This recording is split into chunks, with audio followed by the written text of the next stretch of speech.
할렐루야. 저는 월화수 목포의 세미나를 다녀왔습니다. 그곳 목사님이 하시는 목회가 행복 목회인데, 목사님 얼마나 웃었던지, 이게 우리가 그 스마일 그림 있잖아요. 이게 진짜 이게 얼굴이 이렇게 생기셨더라고요. 참 그 목사님을 보면서, 야, 왜 나는 행복하지 못할까? 이런 생각을 많이 했던 세미나였던 것 같습니다. 그런데 어제 저녁에 돌아와서 다시 말씀을 보면서, 말씀을 보면 또 행복이 있구나. 또 하나님을 대하면 행복이 있구나. 그런데 세상을 자꾸 마주치고, 세상을 자꾸 마주하고, 세상에 있는 소리를 들으면 행복하지는 않는 것 같습니다. 우리 또 한번 말씀을 통해서 오늘 바울이, 디모데가 또 하나님께서 우리에게 어떤 말씀을 주시는지 한번 보도록 하겠습니다. 디모데 후서입니다. 바울은 오래전에 정말 어두운 감옥에 앉아 있었죠. 이 믿음의 아들에게 편지를 씁니다. 바울과 디모데는 함께 사역을 하지 않았습니까? 오랜 기간 동안 사역하면서 교회를 세우고 성도를 가르치는 일에 헌신을 다했습니다. 교회 형태를 조직하고 사람들을 세워갔죠. 그리고 이들의 목표는 무조건 그리스도의 복음을 전하는 일이었습니다. 바울은 디모데를 믿었죠. 그래서 교회를 맡겼습니다. 그의 신실한 믿음을 보았고 그의 헌신을 높이 평가했습니다. 그런데도 바울이 삼전수전 공중전 다 겪은 인물 아닙니까? 인간의 연약함을 바울은 알고 있었습니다. 이 어린 디모데 목회자가 연약해져 갈 때쯤 바울이 다시 한번 펜을 들어 디모데 후서를 작성하여 디모데에게 힘을 불어넣어준 편지가 바로 이 디모데 후서입니다. 현재 디모데의 상황은 어떻습니까?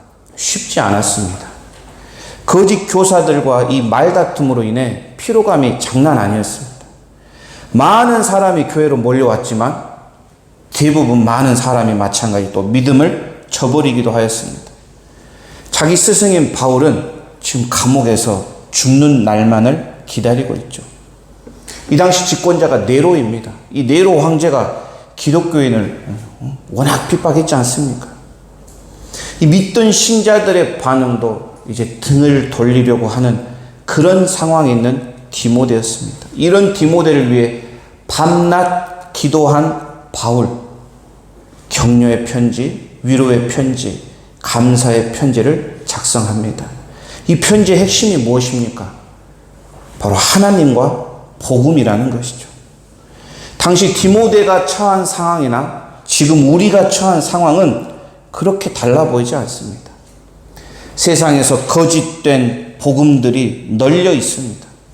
인터넷을 통한 거짓 뉴스들, 교회를 헐뜯고 비난하는 언론들, 사람들, 그로 인해 위축돼 버린 우리 그리스도인들, 세상은 언제나 교회를 핍박했습니다. 지금도 그렇습니다. 많은 사람들이 교회를 저버리고 있습니다. 등을 돌리고 있습니다. 이런 시대에 우리는 어떻게 살아가야 할까요? 오늘 디모데후서 1장은 그에 대한 해답을 주고 있습니다. 세 가지입니다. 먼저 1절입니다. 1절 다시 한번 읽어보겠습니다. 시작. 예수 안에 있는 생명의 약속을 전하라는 하나님의 뜻에 따라 예수 그리스도의 사도가 된 나 바울은, 먼저 하나님의 부르심에 우리는 확신이 있어야 한다는 것입니다.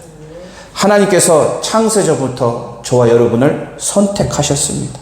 사랑하셨습니다. 그리고 그분의 은혜로 우리를 구원의 길로 이끄셨다는 것입니다. 하나님께서 나를 부르신 것, 이것이 소명 아닙니까? 나는 하나님께서 부르신 하나님의 사도입니다. 사도가 무엇입니까? 부르심을 받은 자입니다.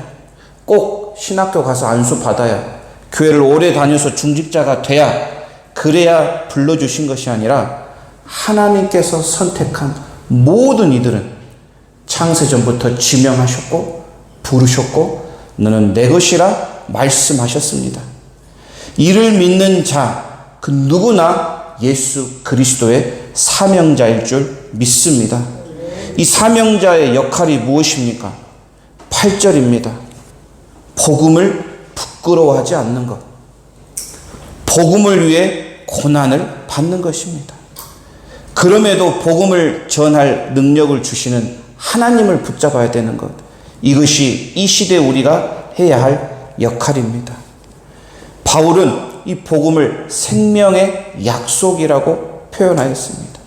이 생명의 약속을 전해야 하는 임무를 우리는 회피해서는 절대 안 될 것입니다. 이 영화 중에 미션 임파서블이라는 영화가 있습니다. 그 주인공이 유명하죠. 톰 크루즈라는 미국 배우인데 35살에 1편을 촬영을 시작해서 5편까지 나왔습니다. 이분이 5편을 찍을 때 나이가 50대 중반 후반에 그 많은 나이에 이 5편을 찍었는데 액션 영화죠. 말 그대로 불가능한 임무를 받은 주인공. 정말 이 임무가 불가능해 보입니다. 그런데 영화 끝에는 어떻습니까? 수많은 방의 적들 다 물리치고 결국 그 임무를 완성하는 모습입니다. 마찬가지 우리에게도 주어진 임무가 있습니다. 이 불가능한 임무가 주인공을 통해 가능해졌듯이 우리에게 주어진 임무, 생명의 복음을 전하는 것, 그 약속을 전하는 것입니다. 복음 전파는 임파서블이 아니라 파서블, 가능하다는 것이죠. 왜냐? 8절에 어떤 하나님이 계십니까? 하나님께서 이 모든 것을 할 수 있는 능력을 주실 것입니다. 나에게 능력을 주신 그 하나님이 있기 때문에 복음 전파는 가능한 것입니다. 수많은 적, 방해가 있습니다. 그럼에도 우리는 그 적들, 그 방해들을 뚫고 이 임무를 완수해야 됩니다. 왜냐? 나를 불러주셨으니까. 나를 사명자로 세워주셨으니까. 주님은 그 일을 위해 나를 불러주셨다는 것 우리는 꼭 기억해야 합니다. 다음 주 토요일, 이번 주가 지난 다음 주 토요일이 31일입니다. 이때 전도대 모임 2학기가 시작됩니다. 우리 교사들도 저번 주에 다 결의를 해서 우리가 한 달에 한 번은 꼭 참여하자. 마지막 주는 다 모이자. 저도 지금 학생들을 다시 섭외하고 있습니다. 지금 3명이 섭외가 됐는데 이 8절 우리가 다시 한번 보십시오. 복음을 부끄러워하지 않아야 됩니다. 그리고 복음을 위해 고난을 받아야 됩니다. 이 고난이 축복이라는 것이죠. 이 시대에 우리가 이 사명자로서 살아가야 되는 이유, 하나님께서 이 모든 능력을 더해 주실 줄 우리가 믿고 나아가는 것, 바로 사명자의 삶은 전도라는 것입니다. 두 번째, 이 시대를 어떻게 살아갈까요? 두 번째는 5절과 6절입니다. 한번 읽어볼까요? 시작. 나는 그대의 진실한 믿음을 기억하고 있습니다. 그 믿음은 그대의 할머니 로이스와 어머니 유니게에게 있었던 것인데 이제 그대가 그 믿음을 물려받았습니다. 내가 왜 하나님께서 그대에게 주신 은사를 사용하라고 말하지 하나님께서는 내가 그대에게 손을 얹고 기도할 때 은사를 주셨습니다. 작은 불꽃이 큰 불을 일으키듯 그대가 받은 은사를 자라게 하십시오. 아멘. 이 두 번째 우리의 이 시대를 어떻게 살아가야 하는지는 바로 진실한 믿음을 가지고 살아가야 한다는 것이죠. 이 진실한 믿음은 거짓 없는 믿음입니다. 이 거짓이 없다는 것은 위선적이지 않다는 것이죠. 즉 진실한 믿음은 외식적이지 않는 믿음, 거칠애가 없는 믿음입니다. 디모데는 이 믿음을 할머니와 어머니에게로부터 물려받았습니다. 정말 거짓 없는, 위선 없는 진실한 믿음을 어머니, 할머니를 통해 전수를 받은 디모데입니다. 이 의미는 무엇입니까? 믿음을 진실되게 내가 살아감으로 이렇게 사는 부모를 보고 그 자녀가 그 믿음을 그대로 배우고 따라한다는 것이죠. 이 믿음을 내가 진실되게 살아감으로 인하여 내 주변에 사는 사람들, 특별히 내 자녀들이 내 믿음을 보고 그대로 배우고 그대로 따라 한다는 것입니다. 이 말씀을 보며 우리 자신을 돌아보게 됩니다. 나는 자녀들 앞에서 어떤 믿음 생활을 하고 있는지, 교회와 가정에서 나의 삶의 다른 모습을 보이고 있지는 않는지, 설상 내가 자녀들 앞에서 거짓되거나 위선적인 거칠애 같은 믿음을 보인 적은 없었는지, 우리는 우리 스스로를 돌아보며 점검해야 됩니다. 이미 자라버린 자녀들이 있습니다. 그리고 아직 자라나고 있는 자녀들도 있죠. 그럼에도 우리는 그들 앞에서 거짓 없는 믿음, 위선 없는 진실한 믿음을 보여줘야 할 의무가 있습니다. 왜냐? 내 믿음의 유산을 물려줘야 하니까 그렇죠. 그 이유는 9절입니다. 9절. 나를 포함하여 우리 자녀가 하나님의 거룩한 백성이 되어야 하기 때문이죠. 하나님의 은혜로 우리 자녀들이 예수를 만나 영접해야 합니다. 영원한 생명의 길로 갈 수 있도록 내 믿음의 유산을 물려줘야 한다는 것이죠. 가족 전도가 제일 어렵죠. 그러나 우리는 포기해서는 안 됩니다. 우리가 진실된 믿음의 모습을 보여주고 살아가면 언젠간 우리 자녀들도 예수 그리스도의 품으로 돌아오게 될 줄 믿습니다. 이번 목포 사랑의 교회가 굉장히 컸습니다. 제일 마지막 시간에 말씀해 주시는데 성도가 어른 성도가 한 2,500명 정도 된다고 합니다. 그런데 제가 깜짝 놀랐던 것은 학생부가 1,150명이 출석을 한다고 합니다. 야, 이런 교회가 있었구나. 이 교회의 전략은 다음 세대를 잡는 것인데요. 저희들도 주일 저녁 찬양 예배를 했지 않습니까? 이 교회는 지금도 그걸 하고 있습니다. 그래서 첫 번째 주는 소년부, 두 번째 주는 유년부, 세 번째 주는 중고등부, 네 번째 주는 청년부, 유치부 이렇게 그 부서들이 맡아서 찬양 인도를 하면 이제 부모님이 오시고 하면서 정착이 잘 돼가지고 지금 그렇게 찬양 예배를 잘 드리고 있고 그러는데 이 목사님의 핵심은 이겁니다. 본인이 15세 때 너무 아파가지고 정말 거의 죽을 뻔했답니다. 근데 어머님의 권유로 그러니까 어떤 부흥회를 갔는데 그때 거기서 하나님을 만난 거죠. 인격적으로 하나님을 만나면서 성령을 체험했습니다. 이 중2 때 부흥회 가서 성령을 체험한 그 성령이 한 60년이 지난 지금도 자신을 붙잡아주고 있었다는 것이죠.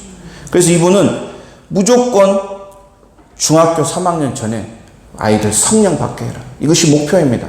성령 받아놓으면 교회를 떠나지 않는다는 거죠. 하나님을 떠나지 않는다는 것이죠.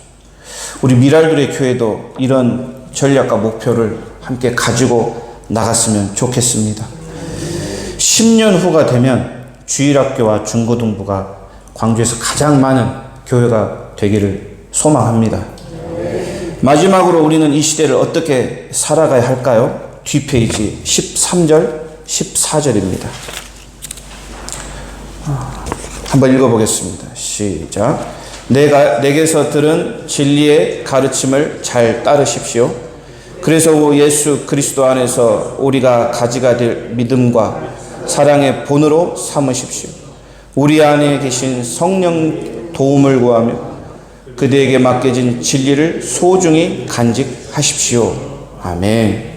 성령님께 도움을 구하며 맡겨진 진리, 소중히 하며 그 진리의 가르침을 따라가며 살아야 한다는 것이죠. 이 말씀이 강조하는 것은 진리를 알아라는 것입니다. 성경을 읽어라는 것입니다.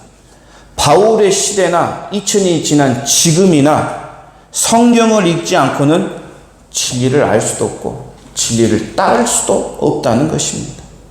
말씀을 읽고 따라 순종하는 삶, 본이 되는 삶은 그리스도인으로서의 마땅한 도리입니다.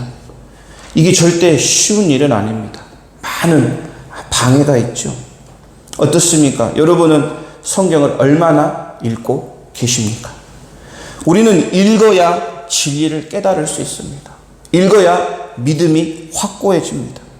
말씀을 읽어야 순종도 할 수 있고, 말씀을 읽어야 믿음과 사랑의 본이 될 수 있습니다. 이 엄청난 일을 내 힘으로만 하는 것은 굉장히 어리석은 일입니다. 그러므로 우리는 성령께 도우심을 구해야 합니다. 내가 해야 할 일은 시간을 정하는 것, 그리고 그 시간에 맞춰 성경을 펴는 일입니다. 나머지는 전부 다 성령께 맡겨야 합니다. 어떤 친구는 저에게 와서 묻습니다. 매일 성경을 하는데 다른 성경을 읽어야 하나요? 매일 성경만 읽어도 좋습니다. 소리 내서 약 1시간 정도 반복해서 읽으면 정말 좋습니다. 그렇지 않으면 본문은 본문대로 묵상하고 오늘부터 당장이라도 성경 읽기를 시작하면 좋겠습니다. 하루에 1시간을 목표로 두고 1년에 한두 독을 목표로 시작해보면 좋겠습니다. 듣기를 통해 읽는 것도 좋습니다. 그런데 소리를 내서 읽으면 더 좋습니다. 내 목소리, 입으로 말하고 또 내 눈으로 글을 읽고 내 귀로 내 목소리를 들을 수 있으면 삼중으로 읽기에 이 효과가 배가 되겠죠. 무슨 말인지 몰라도 괜찮습니다. 저도 아직도 여전히 무슨 말인지 모르는 성경 너무나 많습니다. 그래도 성령님이 조명해 주신 만큼, 이해시켜 주신 만큼 읽는 자세가 필요합니다. 이것이 경건훈련입니다. 부모가 성경 읽는 모습을 보고 누가 배우겠습니까? 우리 자녀들이 배웁니다. 유니게와 로이스가 성경을 읽는 모습을 디모데가 보고 배운 것처럼 내 모습을 우리 자녀가 보고 그대로 배운다는 것이죠. 방해 물론 많습니다. 내가 성경을 읽으면 우리 자녀들이 이럴 겁니다. 엄마 갑자기 왜 그래? 왜 안 하던 걸 하고 그래? 바빠서 시간적인 방해가 있을 것입니다. 그리고 스마트폰이 우리 최대의 적입니다. 영상 1시간은 금방 가는데 15절 사람들이 떠났지요. 대표적으로 2명을 말하지 않습니까? 이들이 바울을 떠나고 그리스도를 등진 것은 그 이유가 무엇이겠습니까? 진리에 매여 있지 않으면, 진리를 모르면 진리를 떠나게 됩니다. 우리 이번에 한번 시작해 봅시다. 또 서로 점검해 봅시다. 성경 읽기 톡방을 만들어 진행하실 분 있으면 자원해 주시기 바랍니다. 이 시대를 정말 참된 그리스도인으로 살아가기 위해 오늘 디모데후서 1장은 우리에게 교훈을 줍니다. 먼저 하나님께서 나를 선택하셨다. 이 믿음이 있어야 됩니다. 나를 부르셨고 나를 사명자로 삼아주셨다. 그러기에 복음을 부끄러워하지 말자. 이 복음을 위해 함께 고난을 받는 것, 이 고난이 축복이다라는 사실. 두 번째는 진실된 믿음을 가지고 살아가자. 남에게 보여주려고 하는 믿음, 거짓된 위선적인 믿음이 아니라 진짜 믿음을 소유하는 것. 그리고 이 믿음을 내 자녀들에게 물려주는 것이 중요하다는 것. 마지막으로 성경을 읽지 않은 것입니다. 진리의 가르침을 따르는 것. 사랑, 믿음의 본이 되기 위해 내게 맡겨진 진리를 소중히 여기는 것. 이 모든 것은 우리 성령님께서 도와주실 것입니다. 함께 기도하겠습니다.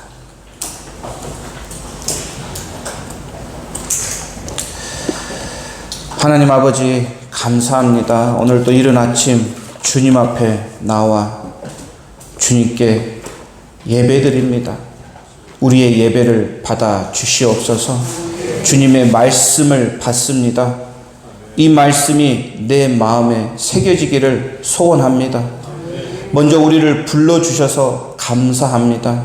나를 사명자로 불러주시고 나를 그리스도의 자녀로 삼아주심에 감사드립니다. 이에 맡은 사명, 전도의 사명 감당할 수 있도록 우리 모두에게 힘과 능력을 더하여 주시옵소서. 그리고 이 시대를 정말 진정한 진실된 믿음으로 살아가길 원합니다. 거짓 없는 믿음, 위선이 아닌 믿음, 외식적이지 않는, 남에게 보여주려고 하는 믿음이 아니라 정말 하나님과 나 1대1의 진실된 믿음을 가지고 살아가기 원합니다. 이 믿음을 그대로 우리 자녀들에게 물려줄 수 있는 그런 부모가 되게 하여 주시옵소서. 내 믿음의 유산을 물려주고 또 그 자녀가 그 자녀에게 또 유산을 물려줄 수 있는 거룩한 믿음의 가정들로 세워 주시옵소서. 하나님, 주님의 진리를 더 알기 원합니다. 성경을 읽고 배우기를 원합니다. 말씀을 사랑하고 진리를 찾기를 원합니다. 진리를 소중히 하고 간직할 때 정말 인격적인 하나님을 만나기 원합니다. 성령님 도와주시옵소서. 오늘 아침 이런 기도 제목으로 주님께 기도드립니다. 우리 모두의 기도를 들으시고 응답하여 주시옵소서. 감사드리며 살아계신 예수님의 이름으로 기도드립니다. 아멘.